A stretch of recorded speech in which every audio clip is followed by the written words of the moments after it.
Hey, John Cristani here, and today I'm going to go over the number one success secret that nobody shares. So get prepared, strap in. I'd have a pen and a notepad ready to take notes because this is going to be a whopper.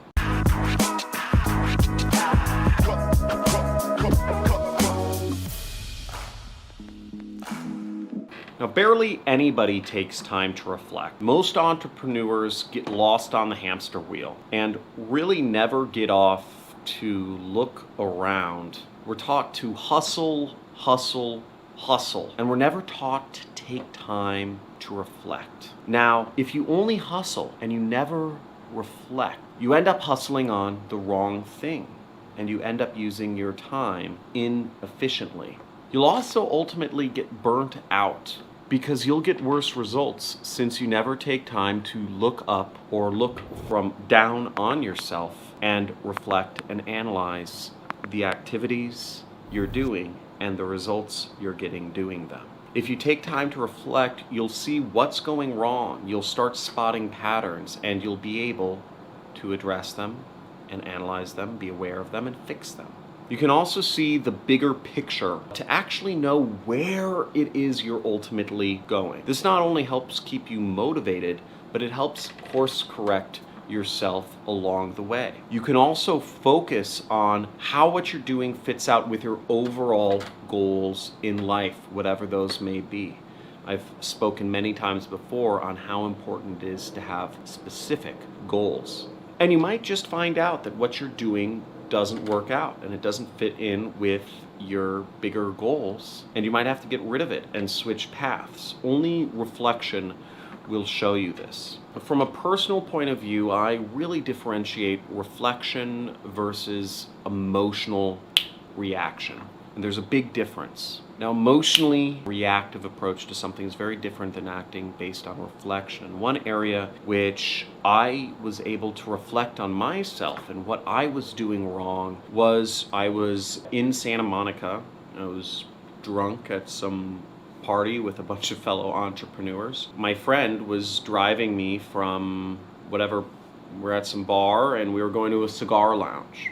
And this was a very successful man worth over $10 million, lots of money, he had a big family, big houses. And I went downstairs into the parking garage to get in his car, and he was driving a minivan. This guy, worth millions of dollars, over $10 million, drove a minivan. But not just any minivan. When I got in it, he said, "Oh, I've put special modifications in this minivan to make it go much faster. It's like it's a sleeper." And while that was kind of cool, it was still a minivan. And I asked him, "Why don't you drive an Aston Martin? You can drive any car, you can afford any car you want. Why not an Aston Martin?" Or something like that. And what he told me was, he said, "Well, I can't fit my family in there." And I thought to myself, this is his priority in life, is to have family. And I thought about what my priority in life was. If it was to be a single, to be a bachelor, maybe have a girlfriend or something, but be a bachelor with an Aston Martin, with a Ferrari, with a Lamborghini, or if it was to be a cool dad in a minivan. And I realized that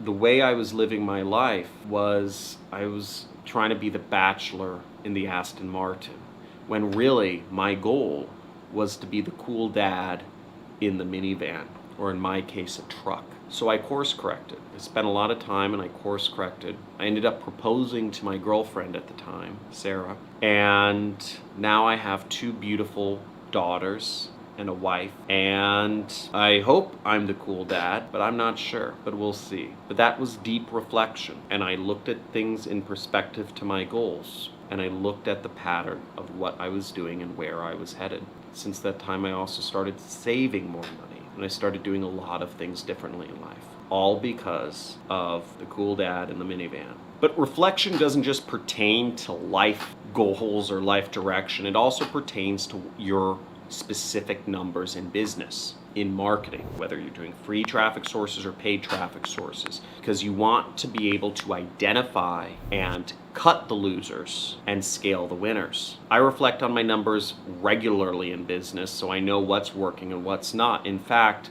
before I even start doing a marketing campaign, I already know what numbers I'm trying to hit. I already have an idea of what numbers my competitors are looking at. Now, the more I reflect on numbers in business, the better my campaigns, my advertising campaigns, and my business does in general. You can only manage what you measure. Now, entrepreneurs who know their numbers end up doing very well. Entrepreneurs who don't care about their numbers and are just looking at everything from a very short-term, day-to-day basis always end up floundering. I've seen it over and over again. I've been doing business for a little while. Most people are short-term thinkers. I see 99% of you out there as short-term thinkers. Now, if you don't know what numbers you need to hit, you just kind of endlessly drift along from business opportunity to business opportunity, and you may even make a little bit of money, but you never make a lot of money. You want to figure out what sorts of numbers are important in your business so you can focus on them. Now, in affiliate marketing, numbers you're looking at are CPA, EPC, stuff like that, right? Each business has a particular important number that you want to look at. You should know exactly how many sales, leads, clicks, impressions that you need to hit your target. So for instance, if I wanted to be making $1 million a month, I know that I'd have to be getting roughly 1,000 sales per day. If I'm promoting weight loss products, I need 1,000 conversions a day, because I'm assuming the average product in the weight loss industry for affiliate marketers is $35 CPA. So I need 1,000 sales a day over the course for 30 days to get to my numbers. To get 1,000 sales a day, I need roughly 10,000 clicks per day to the affiliate network on my landing page. Now, to get 10,000 clicks per day, I need to be getting roughly, let's call it 50,000 people going to my landing page. Now, to get 50,000 clicks to my landing page a day, I would need to get 5 million ad impressions per day. So I'd need to show my ad 5 million times a day. So I'd either need to find search terms that are searched 5 million times a day, or I'd need to find websites that get roughly 5 million visitors a day. That's the math to making $1 million a month. But I broke it down into very specific chunks so I know exactly what I need to do. How might something like that inform us of what we need to do? Well, instead of focusing on advertising on websites that get 50,000 visitors a day, I'd only make sure to focus on websites that get 5 million visitors a day. And I'd figure out how, and I just keep working on getting an ad on those. That way I know that whenever I want, I go to $1 million a month. Any financial goal can be broken down into these simple things. And last but not least is spend time reflecting with a mentor so they can help you course correct. Review your numbers with a mentor if you're coming up short on them. They can tell you how to improve various numbers so that you get to your targets. The numbers you wanted to improve might not be the most important numbers to improve. For example, you might think you need more leads to get more sales, but they might show you just how you can increase your sales conversion rate. Now you're getting more sales with the same number of leads. And when you increase your leads faster, you'll now be able to get to a higher income level, assuming you're getting paid for those leads. This is the power of having a mentor who can help you with this. And I'd suggest only get a mentor who understands the numbers. Somebody else isn't really worth it. Now, one of my mentors, he recently sold a company for about $50 million. And it was a technology company. He made a lot of money. It was in a similar sector, and he can retire. But I mean, again, for people who are successful, generally successful people like working. So they don't know what to do. Even when they have a lot of money, they just keep working, right? That's what successful people like, working. Unsuccessful people don't like working, right? I had set a standard of 3 months to find somebody to hire for a technical role in my company. 3 months. That's the time limit I gave myself, and it was a reasonable time limit given other conversations I've had with people who were also looking to hire for this particular technical role in their company. And what I did was, after every serious interview that I went through with somebody for this role, I would call up my mentor, or I'd send him an email, or send him notes or something, send him a text, and I'd ask him his thoughts if this person seemed like a good fit to work in my company. Valuable advice, right? Somebody who'd sold his company for $50 million is giving me advice for free. This didn't come through any sort of pre-existing relationship. This came from me doing outreach and creating new relationships. This came from me putting in the effort, from me, respecting that person's time. And now I have somebody who's made tens of millions of dollars to reflect with. Now, how did I show this person I was worth talking to? After my first conversation with any mentor, I do everything they tell me to do. And I only follow up with them once I've done everything that they've suggested I do and gone above and beyond. Now, I've had a number of people ask for me to mentor them, and I've given the same advice. I said, move out to Malibu, California, do affiliate marketing, make your first couple sales, and get a job in the marketing industry.